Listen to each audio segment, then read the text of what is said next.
사랑하는 성도 여러분, 8월 25일 목요일 새벽 만나에 오신 여러분, 주님의 이름으로 환영하고 축복합니다. 오늘도 하나님의 말씀과 동행하는 여러분 되시기를 주님의 이름으로 축복합니다. 오늘 우리에게 주시는 하나님의 말씀은 마태복음 27장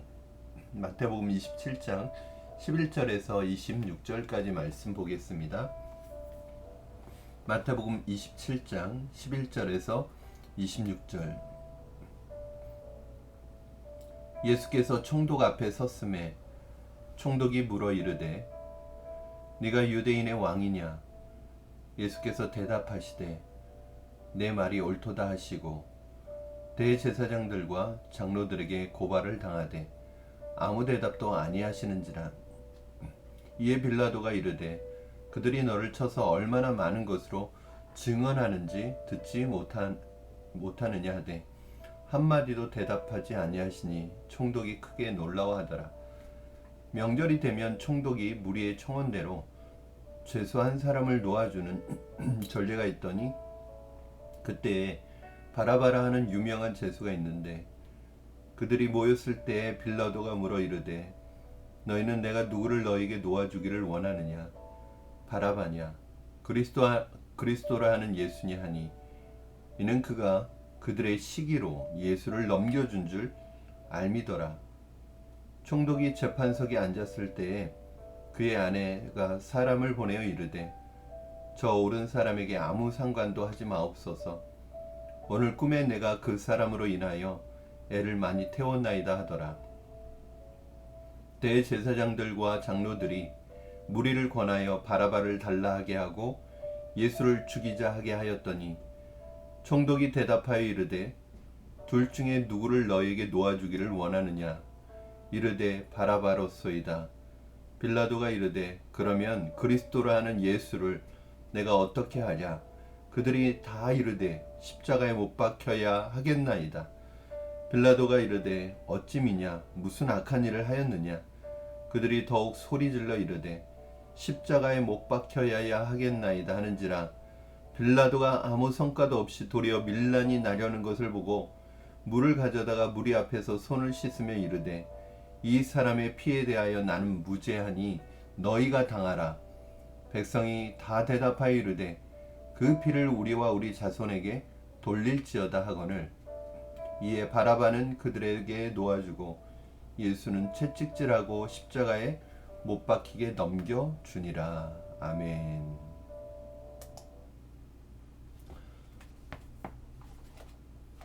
우리가 세상을 살아가다 보면 내 의사와 상관없이 또 나의 잘못과는 상관없이 억울한 일을 당하거나 때로는 거짓된 사람들에 의해서 억울한 누명을 쓰게 되는 경우도 종종 있습니다.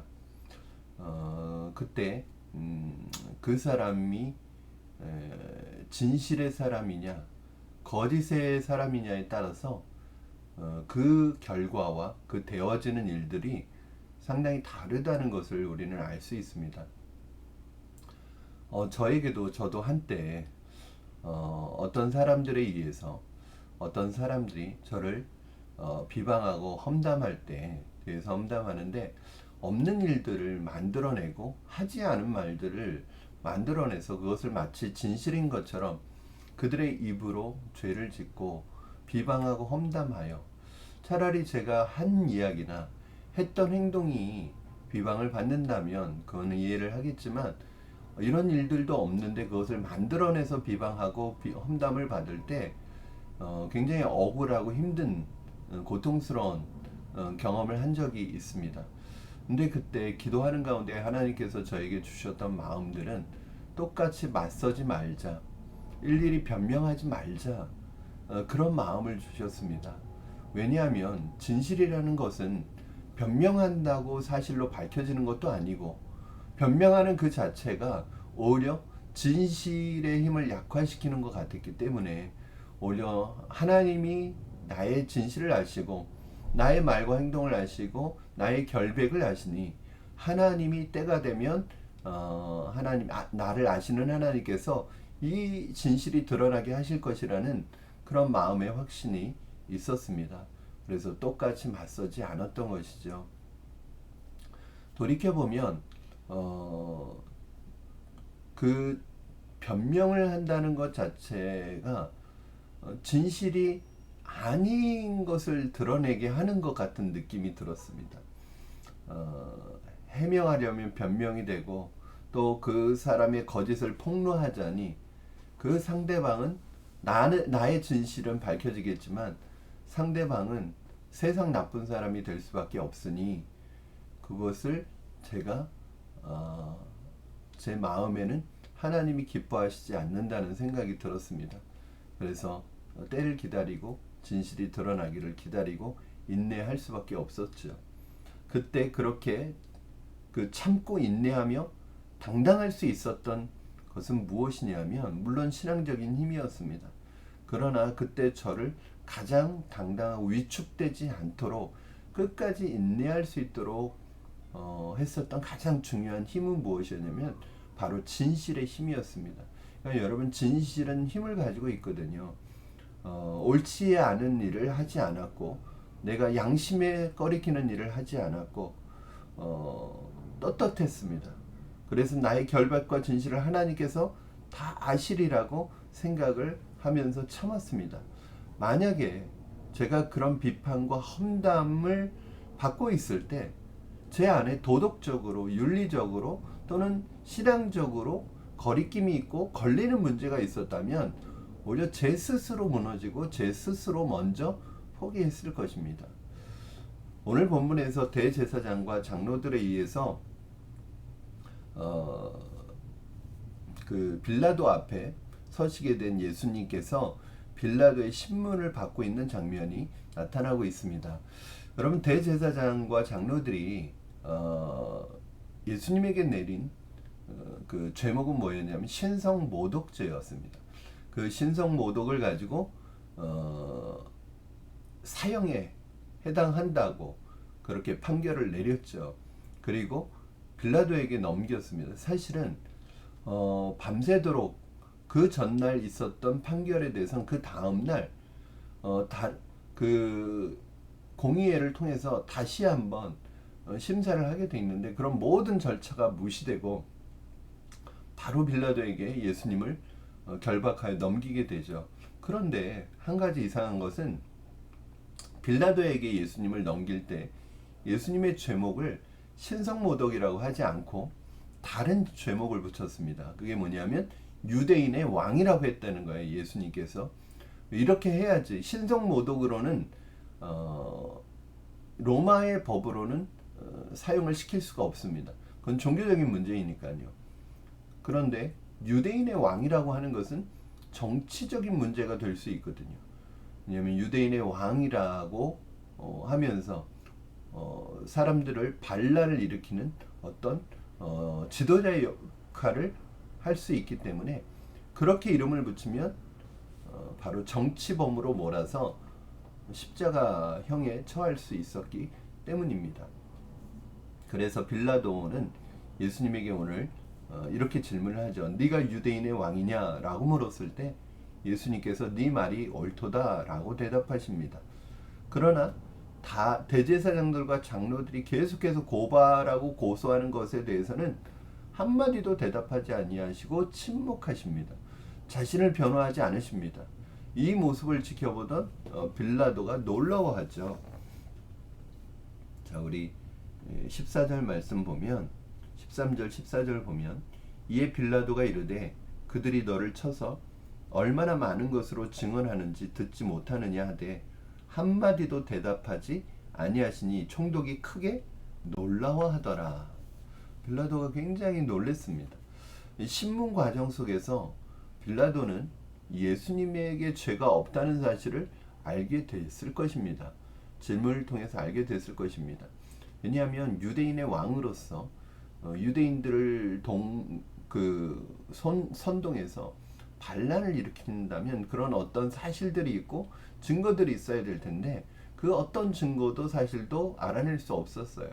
그래서 빌라도는 예수님이 죄가 없으며 예수님이 오히려 이것은 어떤 정치적인 문제나 다른 죄가 있어서가 아니라 이 대제사장들과 장로들의 시기 때문에 이렇게 되었다는 것을 알고 있었습니다. 오늘 본문 18절 여러분 같이 보실까요? 18절 제가 읽어드리겠습니다. 이는 그가 그들의 시기로 예수를 넘겨준 줄 알미더라. 결국 예수님을 대제사장과 장로들의 시기에서 넘겨진 것을 알았고요. 또 19절에 보면 결정적으로 빌라도의 아내가 사람을 보내서 뭐라고 이야기하냐면 예수님을 향해서 그 옳은 사람에 대해서 상관하지 말라고 빌라도에게 사람을 보내서 예수님을 옹호하는 말을 합니다.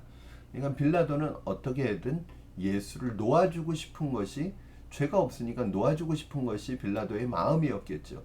그런데 빌라도가 그렇게 하지 못하는 이유가 있었습니다.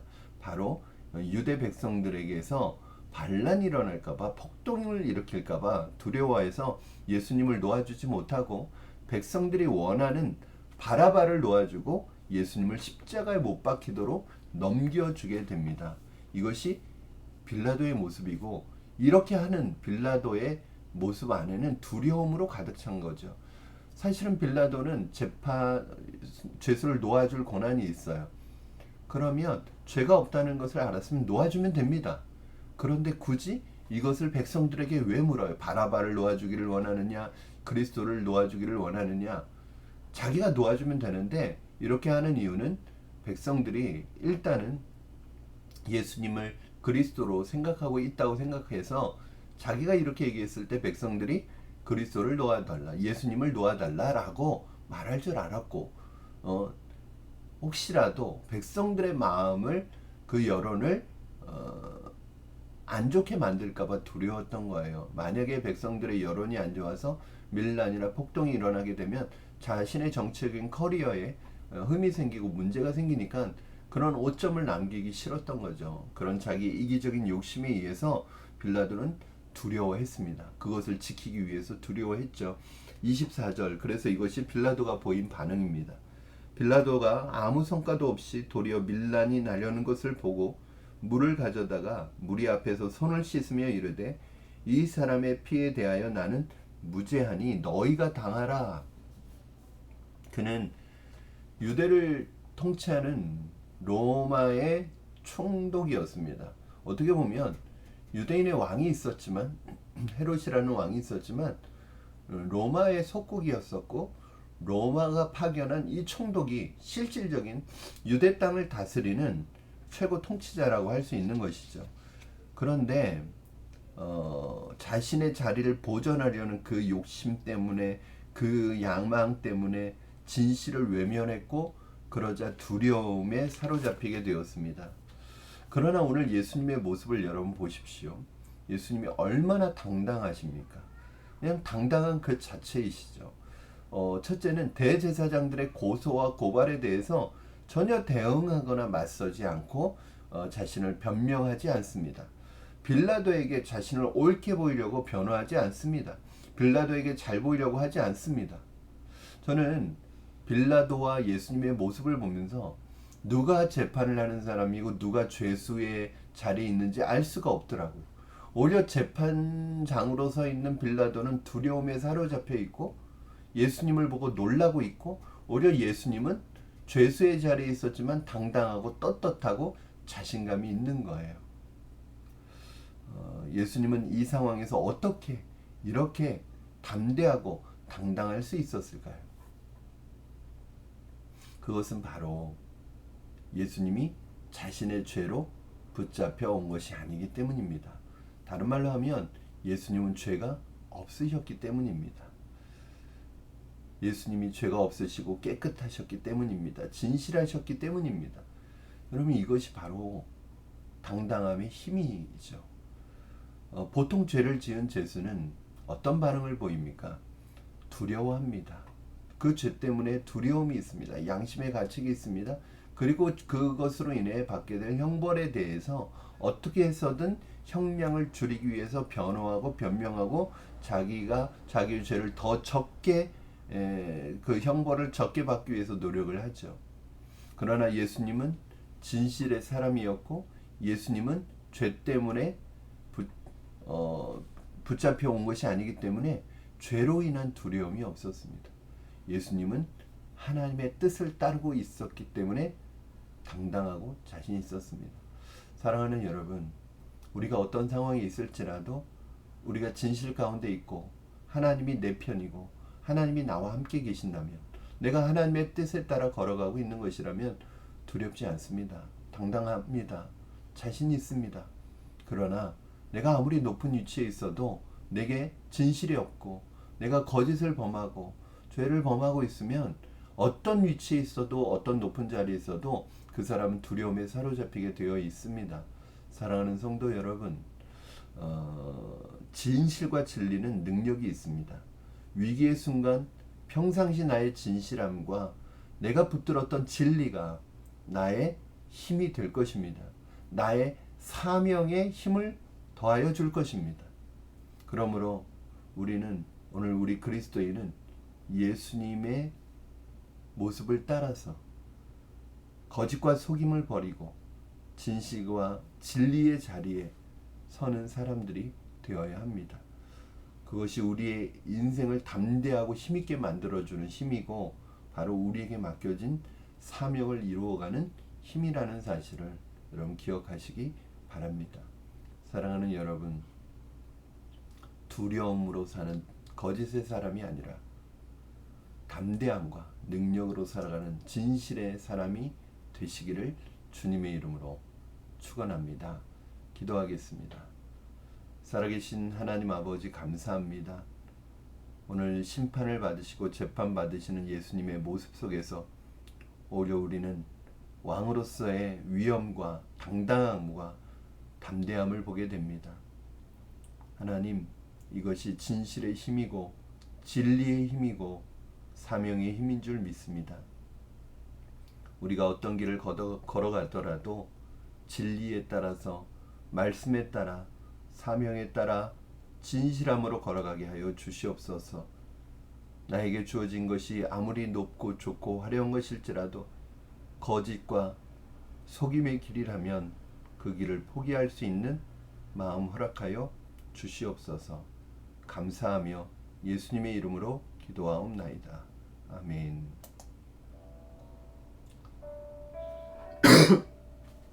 사랑하는 성도 여러분, 오늘 하루도 주님의 모습을 따라서 우리의 길을 걸어갈 수 있기를 주님의 이름으로 축원합니다. 여러분, 진리의 길, 사명의 길, 진실의 길을 걸어간다면 어떠한 상황 속에서도 우리는 담대하게 우리에게 주어진 길을 걸어갈 수 있으리라고 믿습니다. 이제 이번 한 주간도 또 반을 넘었습니다. 이제 내일 새벽 만나의 또 마지막 시간이고요. 한 주 한 주가 참 빠르게 지나가고 이제 아침 저녁으로는 선선해져서 이제 가을이 다가오고 있습니다. 8월 한 달 잘 마무리하는 한 주가 되시기를 주님의 이름으로 축원합니다. 오늘 하루도 진리의 길에서, 사명의 길에서, 진실의 길을 따르는 여러분 되시기를 주님의 이름으로 축복합니다. 내일 새벽 만나 시간에 뵙겠습니다. 사랑합니다, 여러분.